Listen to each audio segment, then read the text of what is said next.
अस्सलाम वालेकुम दोस्तों। फलस्तीन का दारुल हुकूमत यरूशलेम दुनिया का मुतनाज़ तरीन शहर शुमार किया जाता है क्योंकि इसे मुस्लिम, यहूदी और ईसाई तीनों मज़ाहिब के पैरोकार एक मुकद्दस शहर मानते हैं। और यही वजह है कि यरूशलेम 7000 बरसों की खून आलूद तारीख में लिपटा हुआ है। ये वो शहर है जो अपनी दास्तान गम दुनिया से बयान कर रहा है। इस शहर ने पिछले एक अरसे में कैसे कैसे नशेबो फराज देखे और यरूशलेम पर यहूदियों ने कैसे कब्जा किया। फलस्तीनियों को इस शहर में रहने के लिए कौन सी कीमत चुकानी पड़ती है, आज हम आपको इसी हवाले से अहम मालूमात फराहम करने की कोशिश करेंगे और आपको बताएंगे यरूशलेम की तारीख के बारे में। मगर आगे बढ़ने से कबल आपसे इतनी सी गुजारिश है कि इस वीडियो को शुरू से आखिर तक खुद भी जरूर देखिएगा और एक मुसलमान होने की हैसियत से इसे अपने दोस्तों के साथ भी शेयर जरूर कर दीजिएगा। तो नाज़रीन गिरामी, यरूशलेम दुनिया का वो वाहिद शहर है जिसे यहूदी, मसीही और मुसलमान तीनों मुकद्दस मानते हैं।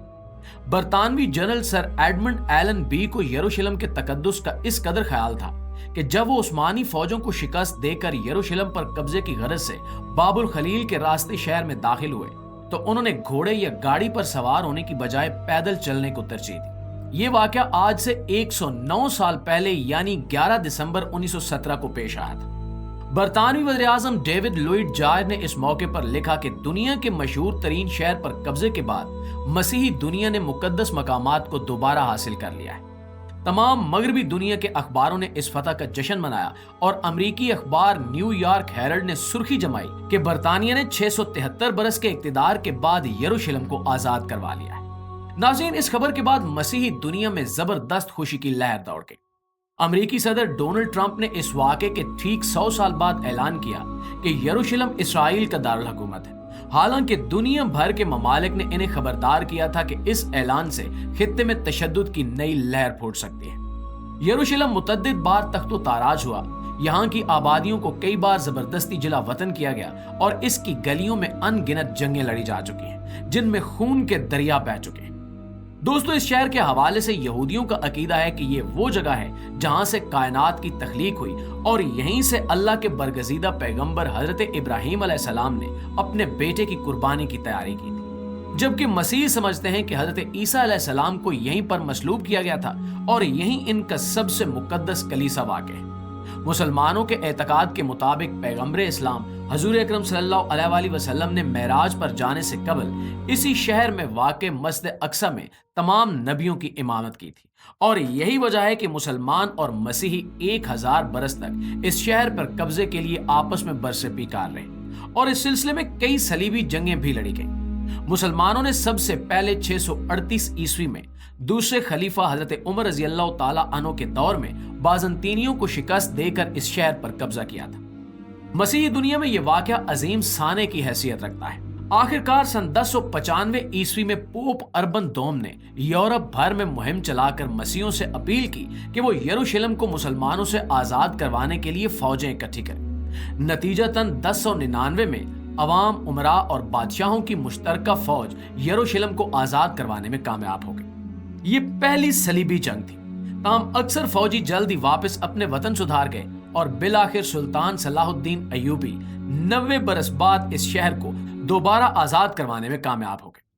नाज़रीन गिरामी, मुसलमानों की इस फतह से एक बार फिर यूरोप भर में बेचैनी फैल गई और यके बाद दीगरे 4 मजीद सलीबी जंगें लड़ी गई, लेकिन वो यरूशलेम से मुसलमानों को बेदखल करने में नाकाम रही।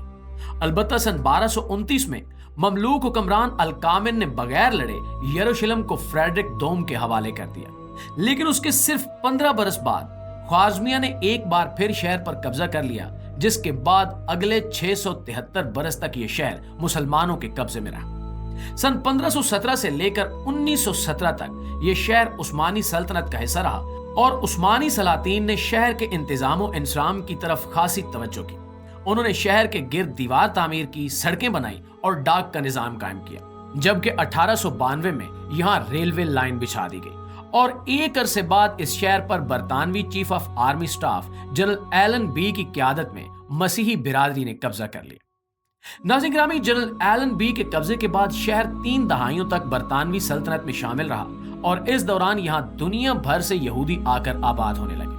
آخرکار 1947 میں اقوام متحدہ نے اس شہر کو 2 حصوں میں تقسیم کرنے کی منظوری دے دی، جس کے تحت نہ صرف فلسطین کو 2 حصوں میں تقسیم کر دیا گیا بلکہ یروشلم کے بھی 2 حصے کر دیے گئے، جن میں سے مشرقی حصہ فلسطینیوں جبکہ مغربی حصہ یہودیوں کے حوالے کر دیا گیا۔ اس کے اگلے برس اسرائیل نے آزادی کا اعلان کر دیا اور عرب ملکوں کے لیے یہ بات ناقابل قبول تھی۔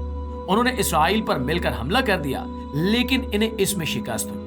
اس کے بعد اگلے 2 اشروں تک یروشلم کا مشرقی حصہ اردن کے اقتدار میں رہا، لیکن 1967 کی جنگ میں اسرائیل نے اس پر بھی قبضہ کر لیا۔ بین الاقوامی برادری آج تک اس قبضے کو غیر قانونی سمجھتی ہے، لیکن یہودی قوم اسے اپنا گھر مانتی ہے۔ ناظرین گرامی، اسرائیلی پارلیمان نے 1950 سے ہی یروشلم کو اپنا دارالحکومت قرار دے رکھا ہے، لیکن دوسرے ملکوں نے اقوام متحدہ کی قرارداد کے احترام میں یروشلم کی بجائے تل ابیب میں اپنے سفارت خانے قائم کر رکھے اور پھر امریکی صدر ڈونلڈ ٹرمپ نے اس روایت کو توڑ دیا۔ اس طرح امریکہ یروشلم کو اسرائیل کا دارالحکومت تسلیم کرنے والا پہلا ملک بن چکا ہے۔ اس شہر کی تاریخ 7000 سالوں پر محیط ہے۔ ماہرین آثار قدیمہ کے مطابق 7000 سال قبل بھی یروشلم میں انسانی آبادی موجود تھی۔ اس طرح یہ دنیا کے قدیم ترین شہروں میں سے ایک ہے۔ ناظرین محترم، تاریخ کی کتابوں کا مطالعہ بتاتا ہے کہ 1000 سال قبل مسیح میں حضرت داؤد علیہ السلام نے اس شہر کو فتح کر کے اپنی سلطنت کا دارالحکومت بنا لیا۔ 960 قبل مسیح میں حضرت داؤد علیہ السلام کے بیٹے پیغمبر حضرت سلیمان علیہ السلام نے یروشلم میں معبد تعمیر کروایا، جسے ہیکل سلیمانی کہا جاتا ہے۔ 599 قبل مسیح میں بخت نصر نے شہر کو تاراج کر کے یہودیوں کو ملک بدر کر دیا۔ 539 قبل مسیح میں سائرس اعظم نے یروشلم پر قبضہ کر کے یہودیوں کو واپس آنے کی اجازت دی تھی۔ 30 عیسوی میں رومی سپاہیوں نے یسوع مسیح کو مصلوب کیا، جبکہ 638 عیسوی میں مسلمانوں نے اس شہر پر قبضہ کر لیا۔ 691 عیسوی میں اموی حکمران عبد الملک نے کعبۃ الصخرہ یعنی ڈوم آف دی راک تعمیر کروایا اور 1099 عیسوی میں مسیحی صلیبیوں نے شہر پر قبضہ کر لیا۔ 1187 عیسوی میں صلاح الدین ایوبی نے صلیبیوں کو شکست دے کر انہیں شہر سے نکال دیا اور 1229 عیسوی میں فریڈرک دوم نے بغیر لڑے یروشلم حاصل کر لیا۔